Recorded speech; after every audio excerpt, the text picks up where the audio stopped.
এখন আমাদের দেশের যা অবস্থা, অন্নপূর্ণা ভাণ্ডার, ফুটপাত পরিষ্কার, বাড়িঘর ভাঙা, যা যুদ্ধ চলছে, আমি তো বলবো ঠিকই হয়েছে। 15 বছর ধরে যা চেয়েছে তাই সব ঠিকমতো পেয়ে গেছে।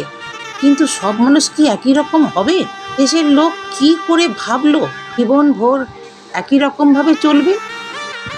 সবাই যখন পরিবর্তন চায়, পাল্টানো দরকার, আমরা সব ডবল ডবল করে দেব, আমরা ডবল ইঞ্জিন সরকার, তখন মানুষ বুঝতে পারলো না বাঁশটাও ডবল করে খেতে হবে।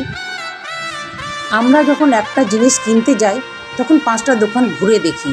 একটা কুকুর বিড়াল কিনতে গেলে ভাবি 5বার কোনটা ভালো। হ্যাঁ, এখানে ভালো মন্দ ভাবার উপায় ছিল না, এটা ঠিক। কিন্তু মানুষের মধ্যে প্রচণ্ড লোভ হয়ে গেছিল। আজকে তারই প্রায়শ্চিত্ত করতে হবে। এখনও অনেক বাকি সর্বনাশের। দাঁতে দাঁত